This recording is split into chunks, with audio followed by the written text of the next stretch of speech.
नमस्कार, संघर्ष वृत्तवाहिनीमध्ये आपलं स्वागत। घेऊया ठाणे आणि आसपासच्या परिसरामधील घडणाऱ्या महत्त्वाच्या घडामोडींचा आढावा।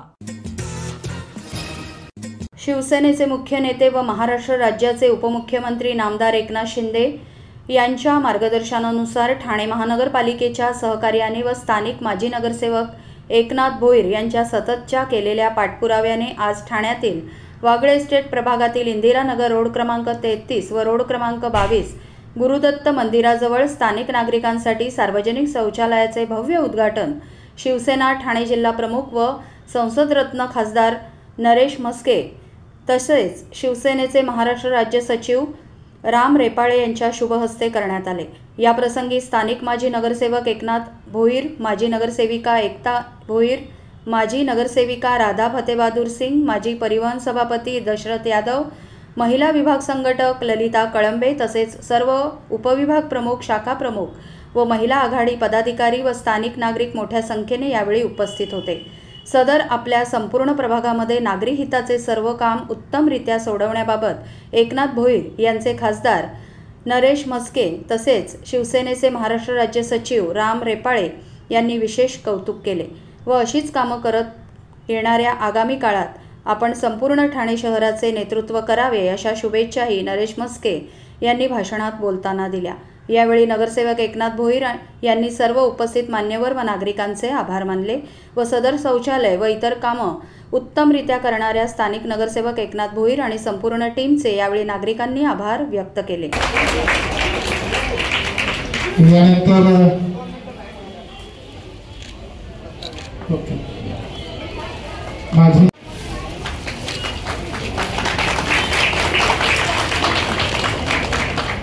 फोटो तुरंत मोबाइल में लेके भेज।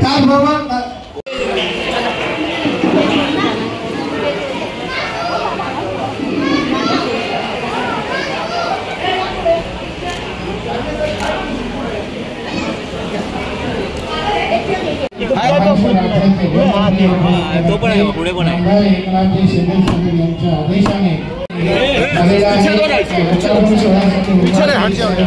चाचा थोड़ा सन्माननीय एकनाथ भोईर साहेब एकनाथ भोईर यांच्या वतीने हृदयपूर्वक असे स्वागत आणि हृदयपूर्वक असा आभार।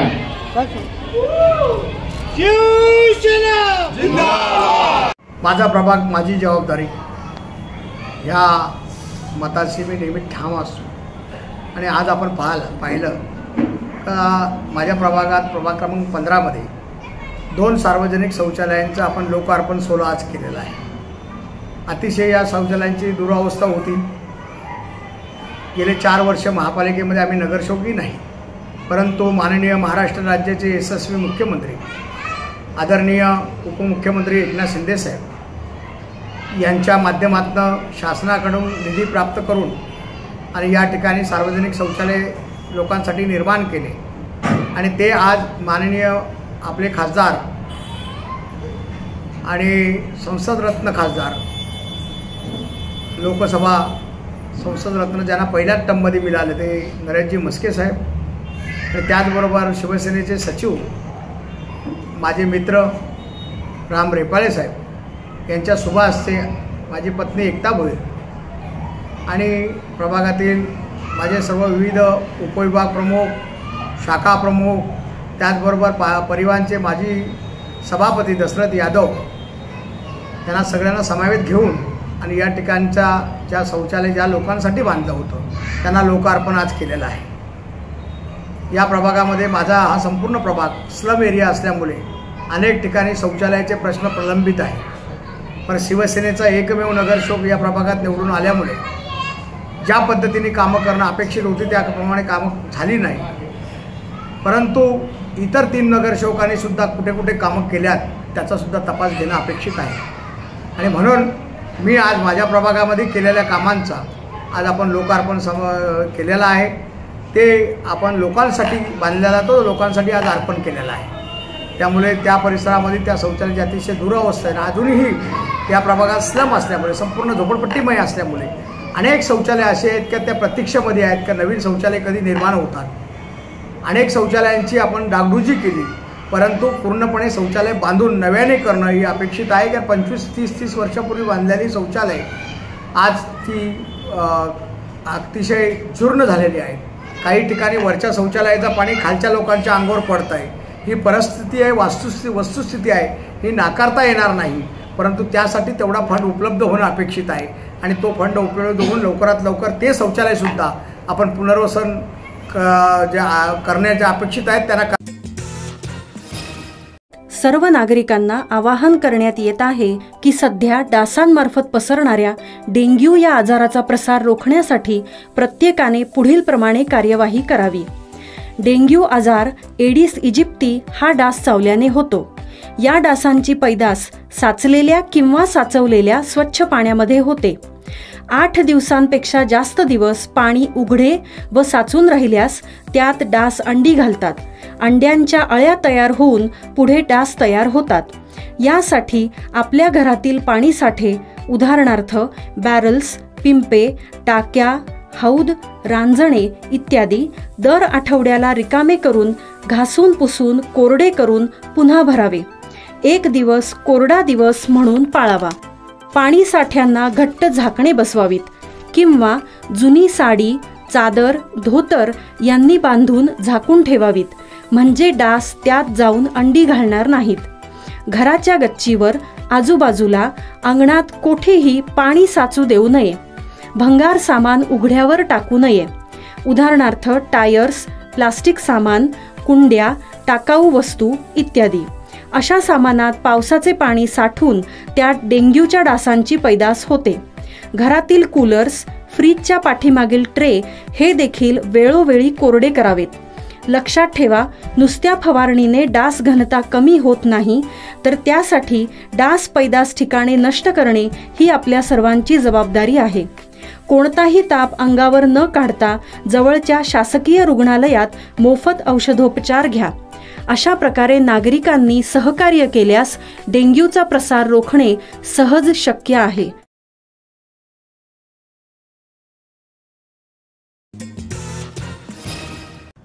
नवी मुंबई आंतरराष्ट्रीय विमानतळाला दी.बा. पाटील यांचेच नाव.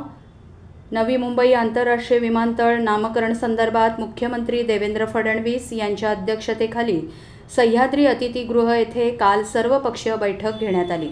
नवी मुंबई आंतरराष्ट्रीय विमानतळाला राष्ट्रीय नेते स्वर्गीय दी.बा. पाटील यांचेच नाव देण्यात येणार असून या अनुषंगाने नुकतेच आदरणीय प्रधानमंत्री नरेंद्र मोदी यांची भेट घेऊन या प्रस्तावास मान्यता देण्यासाठी विनंती केली होती. या नामकरणासाठी आदरणीय पंतप्रधान नरेंद्र मोदी यांनी देखील सकारात्मक प्रतिसाद दिला होता, अशी माहिती मुख्यमंत्री देवेंद्र फडणवीस यांनी या बैठकीत उपस्थितांना दिली. नवी मुंबई आंतरराष्ट्रीय विमानतळाला नाव देण्याचा प्रस्ताव केंद्र सरकारकडे पाठवण्यात आला आहे.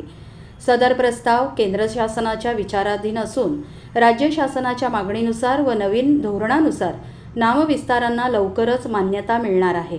नवी मुंबई आंतरराष्ट्रीय विमानतळ नामकरणासाठी आंदोलनकर्त्यांवरील दाखल झालेले गुन्हे मागे घेण्यात येतील. काही आंदोलन कोविड काळात देखील झाले असल्याचे आंदोलनकर्त्यांवर कोविड तरतुदीनुसार गुन्हे दाखल असून असे गुन्हे नियमानुसार न्यायालयाच्या परवानगीने मागे घेण्याची कार्यवाही करण्यात येईल, असे देखील मुख्यमंत्री देवेंद्र फडणवीस यांनी यावेळी बोलताना सांगितले. या बैठकीला नवी मुंबई विमानतळ कृती समितीचे अध्यक्ष दशरथ पाटील, भाजप प्रदेश अध्यक्ष रवींद्र चव्हाण, माजी केंद्रीय राज्यमंत्री व माजी खासदार कपिल पाटील, वनमंत्री गणेश नाईक, माजी खासदार रामशेठ ठाकूर, माजी मंत्री जगन्नाथ पाटील, भिवंडी लोकसभेचे खासदार सुरेश म्हात्रे, माजी खासदार संजीव नाईक, आमदार प्रशांत ठाकूर, आमदार मंदा म्हात्रे, माजी आमदार सुभाष भोईर, माजी आमदार राजू पाटील व इतर पदाधिकारी, मान्यवर, सर्व समाजबांधव मोठ्या संख्येने उपस्थित होते. या निर्णयाबद्दल सतत पाठपुरावा करणारे नवी मुंबई विमानतळ कृती समितीचे अध्यक्ष दशरथ पाटील यांनी या कामी ज्यांनी सहकार्य केले त्या सर्वांचे आभार मानले. हे दी.बा. पाटील विमानतळ नामकरणासाठी कृती समिती व सर्वपक्षीय समाज बांधवांनी एकत्र येऊन दिलेला लढा व आंदोलन ह्याचेच हे यश आहे, असे दशरथ पाटील प्रसार माध्यमांशी बोलताना बोलले.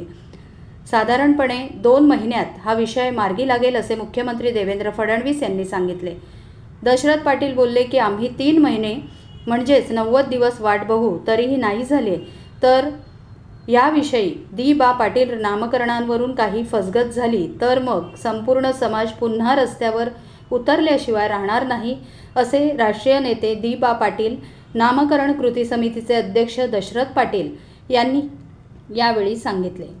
आज 3/10/2025 रोजी सह्याद्री अतिथीगृहावर माननीय मुख्यमंत्र्यांच्या समेत एक बैठक झाली. सन्माननीय गणेशजी नाईक साहेब यांनी या पुढाकार घेतला, कपिल पाटील यांनी पुढाकार घेतला आणि बैठक आज यशस्वी झाली असं माझं मत आहे. या बैठकीला बाळा म्हात्रे, जगन्नाथ पाटीलजी, रामशेठ ठाकूर इत्यादी सर्व मान्यवर होते. पण त्याच्यामध्ये 2 प्रश्न अतिशय महत्त्वाचे मांडले गेले की या ठिकाणी आपण जे काही या ठिकाणी नवी मुंबई इंटरनॅशनल विमानतळाच्या सभोवताली जी वॉल कंपाऊंड आहे तिला NM नाव दिलेलं आहे, त्याच्याबद्दल काय आणि भविष्यात या संदर्भात NM करत असताना त्या ठिकाणी नवी मुंबई महानगरपालिका आणि इतर महानगरपालिका जे दिशादर्शक बोर्ड आहेत त्याच्यावर देखील इंटरनॅशनल विमान तर त्याबद्दल खुलासा करावा. खुलासा असं केलं की या ठिकाणी मी केंद्र सरकारकडे गेलो होतो, केंद्र सरकारकडे पंतप्रधान भेटलो. पंतप्रधानांनी आम्हाला स्पष्ट आश्वासन दिले आहे की जे राज्याकडनं नावं आले तेच नावाचा निश्चित स्वीकार होईल, परंतु एक फॉर्मेट तयार केलं, त्या फॉर्मेटप्रमाणे तुम्ही ताबडतोबीने मुख्यमंत्र्यांनी ते फॉर्मेट भरून द्यावं. ते 2 महिन्याच्या आत मी सही करून नवी मुंबई आंतरराष्ट्रीय विमानतळाला नवी मुंबई दिबा पाटील हे नाव दिलं जाईल. कारण 2 महिने टेकऑफ होणार, त्याच्यामध्ये पहिल्यांदा घोषणा होईल दिबा पाटील विमानतळावर आपलं सहर्ष स्वागत. हे संपूर्ण सांघिक भावनेमध्ये जो काही आम्ही लढा दिला सर्व पक्षी कृती समितीने त्याचा हा विजय आहे. आणि म्हणून एक आदर्श नेत्याचं नाव लागल्यामुळं एक आदर्श जगासमोर उभं राहील की हे व्यक्तिमत्व कोण. त्यावेळेला लोकांना वाटेल की एक आदर्श व्यक्तीचं हे नाव दिलेलं आहे आणि अशा आदर्श तरुणांना प्रेरणा देणार आहे याचं आम्हाला समाधान वाटतोय. त्या 2 महिन्यांवर नव्हे तर 3 महिन्याचा मी अवधी दिला. 3 महिन्यानंतर जर घोषणाच राहिली तर तिसरे 90व्या नव्हे 91 दिवशी आम्हाला वेगळा विचार करावा लागेल, संघर्षाचा विचार करावा लागेल. त्यासाठी मग काय हो. त्यामुळे मला स्वतःला सध्या 99% मुख्यमंत्री वाटतोय, पण 1% जर ती घोषणा तशीच राहिली तर त्याच्यावर मात्र एक क्रांतिकारक निर्णय घ्यावा लागेल, हेही तितकं सूचित करतोय. 7 ऑक्टोबरला ठाण्यात अभिजात मराठी भाषा गौरव सोहळा. राज्य शासनाच्या मराठी भाषा विभागाच्या अभिजात मराठी भाषा सप्ताह अंतर्गत आयोजन. उपमुख्यमंत्री एकनाथ शिंदे यांच्या प्रमुख उपस्थितीत आणि मराठी भाषा मंत्री उदय सामंत यांच्या अध्यक्षतेखाली होणार सोहळा. 7 ऑक्टोबर रोजी सायंकाळी 5 वाजता राम गणेश गडकरी रंगायतन ठाणे येथे सोहळा संपन्न होणार. महाराष्ट्र शासनाच्या मराठी भाषा विभागाच्या वतीने 3 ते 9 ऑक्टोबर दरम्यान राज्यभर अभिजात मराठी भाषा सप्ताह साजरा करण्यात येत आहे. त्याअंतर्गत ठाणे येथे मंगळवारी 7 ऑक्टोबर रोजी अभिजात मराठी भाषा गौरव सोहळा आयोजित करण्यात आला आहे. राम गणेश गडकरी रंगायतन येथे संपन्न होणाऱ्या या सोहळ्यास उपमुख्यमंत्री एकनाथ शिंदे यांची प्रमुख उपस्थिती लाभणार असून मराठी भाषा मंत्री उदय सामंत हे या सोहळ्याचे अध्यक्षस्थान भूषवणार आहेत. या सोहळ्यात मराठी भाषेसंदर्भात समर्पित वृत्तीने कार्यरत राहिलेल्या व्यक्तींचा सत्कार तसेच मराठी भाषेचा जागर करणाऱ्या कार्यक्रमांचेही आयोजन करण्यात आले आहे, अशी माहिती महाराष्ट्र राज्य साहित्य आणि संस्कृती मंडळाचे उपाध्यक्ष प्राध्यापक डॉक्टर प्रदीप ढवळ यांनी दिली. मराठी भाषेला अभिजात दर्जा प्राप्त झाल्याच्या वर्षपूर्तीनिमित्त मराठी भाषेच्या समृद्ध परंपरेचा गौरव, अभिमान आणि वारसा पुढील पिढ्यांपर्यंत पोहोचवण्याच्या उद्देशाने 3 ऑक्टोबर हा अभिजात मराठी भाषा सन्मान दिन म्हणून राज्य शासनाकडून साजरा करण्यात आला.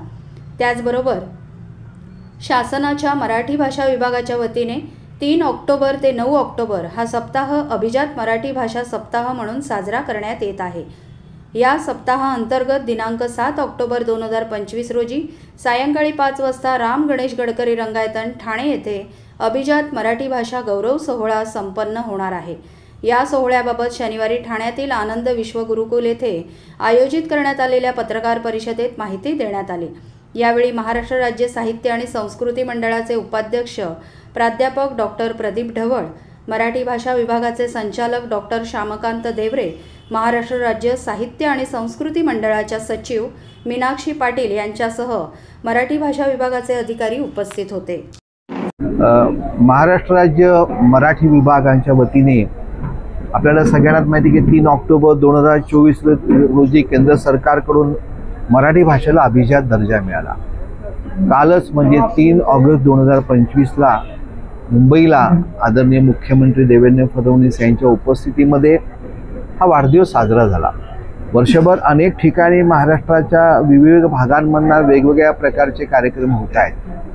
आदरणीय मराठी भाषा मंत्री उदय सामंत साहेब यांच्या नेतृत्वाखाली आणि महाराष्ट्र राज्याचे मुख्यमंत्री उपमुख्यमंत्री एकनाथ शिंदे साहेब असतील, नंतर आदरणीय अजितदादा पवार असतील, शासनाचे सगळे पदाधिकारी असतील, यांच्या सगळ्यांच्या सहकार्याने मराठी भाषेचं संवर्धन आणि जतन करण्यासाठी म्हणून उत्तम असं काम केलं जात आहे. 7 ऑक्टोबर 2025ला संध्याकाळी 5 वाजता ठाण्याच्या गडकरी रंगायतांमध्ये हा एक उत्सव साजरा होणार आहे.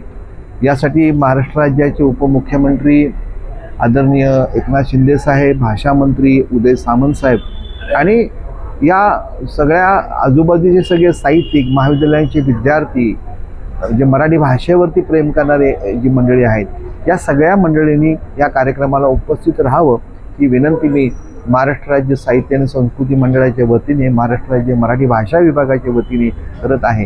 की ठाणं म्हटलं की साहित्य आणि संस्कृतीचा आपण एक उत्तम असं ठेव अशी ठाण्यामध्ये अशी म्हणतो. साहित्यावरती प्रेम करणारी सगळीच मंडळी ठाण्यामध्ये आहेत. अनेक लेखक, अनेक कलावंत, अनेक साहित्यिक आज ठाण्यामध्ये आलेले आहेत आणि या सगळ्यांना मी अशी विनंती करीन महाराष्ट्र शासनाच्या वतीने की आपण आवर्जून या कार्यक्रमाला उपस्थित राहावं. धन्यवाद. नमस्कार.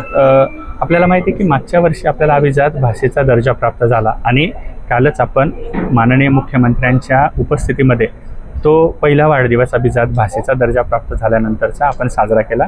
रवींद्र नाट्य मंदिर येथे आपण अभिजात भाषेचा कार्यक्रम केला आणि त्यात अनेक पुस्तकं, ग्रंथसंपदांचं आपण उद्घाटन किंवा त्याचं अनावरण माननीय मुख्यमंत्र्यांच्या हातून केलं.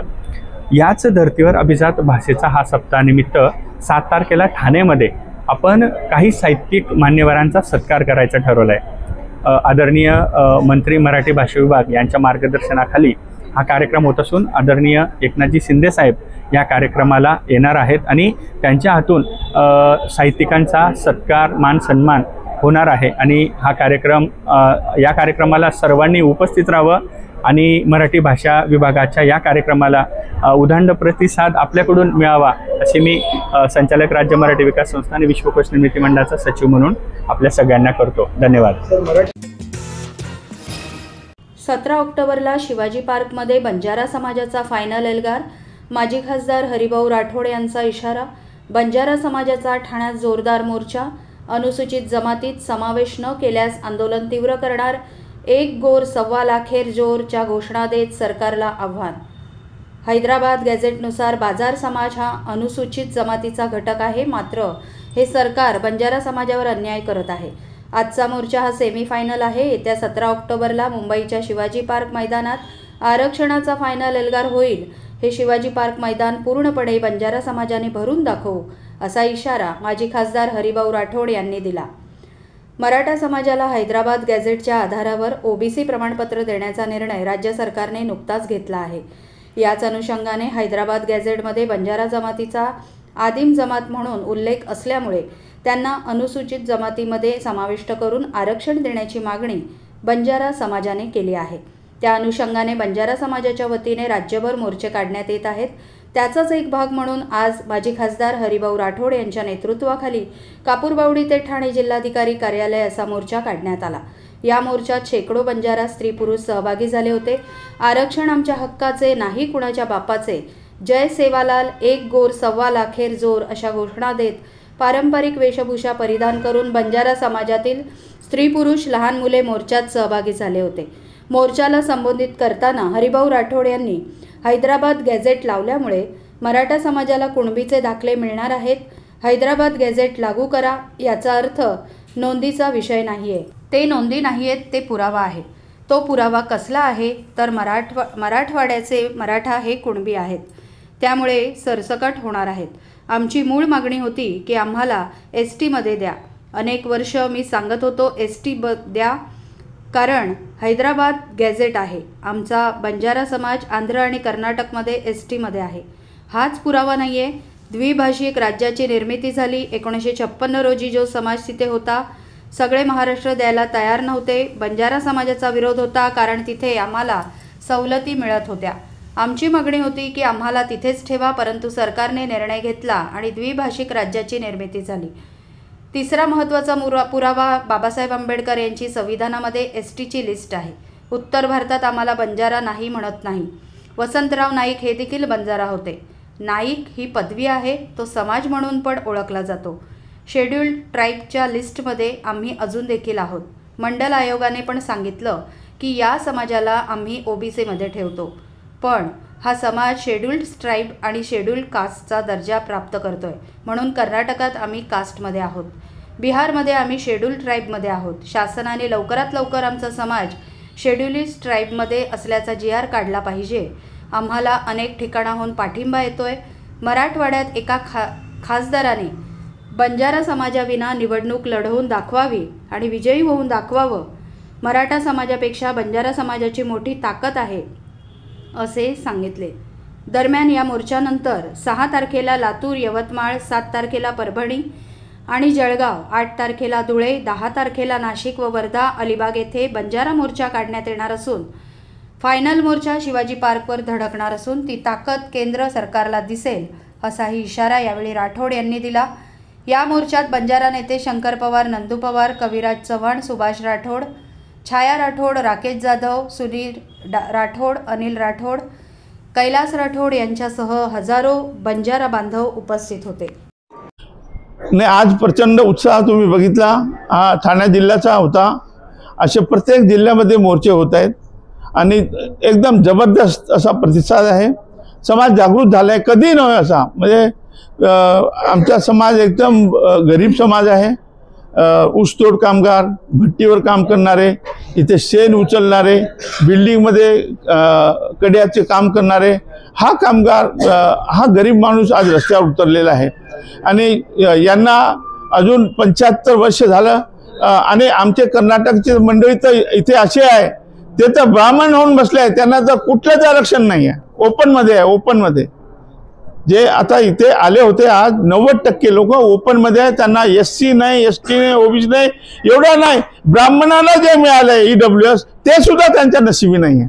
एवढा अन्याय सरकार करत आहे आमच्यावर.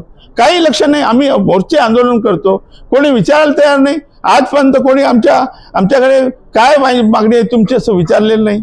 मुख्यमंत्री एवढे म्हणजे काय झोपले आहे की काय मुख्यमंत्री महाराष्ट्राचे? काय मुख्यमंत्री, मला मुख्यमंत्री, उपमुख्यमंत्री यांना मला कळत नाही आहे की एवढे एवढे मोर्चे होत आहे. तुम्ही मराठाचं काय जर पळता, तुम्ही तिकडे अंतर्वलीला जाता. अरे कमीत कमी आम्हाला बोलवा तरी तुमची मागणी काय? लाखो लोक रस्त्यावर आहे, तुम्हाला झोप कशी लागते? संवेदनशील मुख्यमंत्री आहे ना तुम्ही मराठ्याला एका दिवसात आरक्षण दिलं ना, आणि 75 वर्ष आम्ही मागतोय. आम्हाला तुम्ही विचारायला तयार नाही. तुम्ही सगळा हिशोब आम्ही घेतल्याशिवाय राहणार नाही त्या निवडणुकीमध्ये.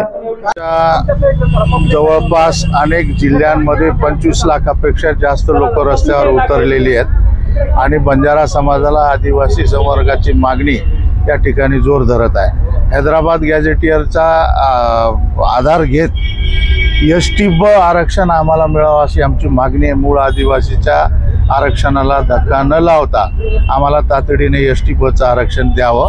1 महिन्याच्या आत हा निर्णय जर नाही झाला, जातीचे प्रमाणपत्र जर वितरित नाही झाले, तर आंदोलन आणखी तीव्र करू. मुंबईला बंजारा समाज धडकल्याशिवाय राहणार नाही. मुंबईमध्ये दिवाळी साजरी करू आणि मुंबईला दिवाळी साजरी करूनही जर समजा हे झालं नाही तर आम्ही देशव्यापी आंदोलन या ठिकाणी करू.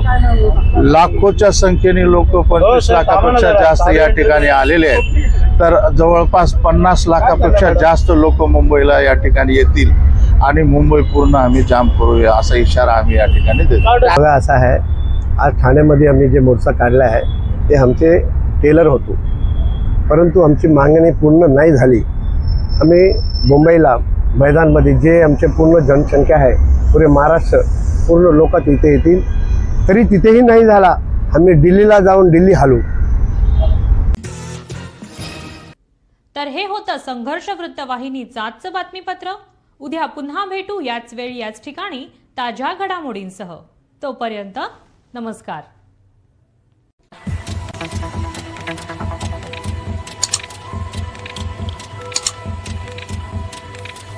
आहे.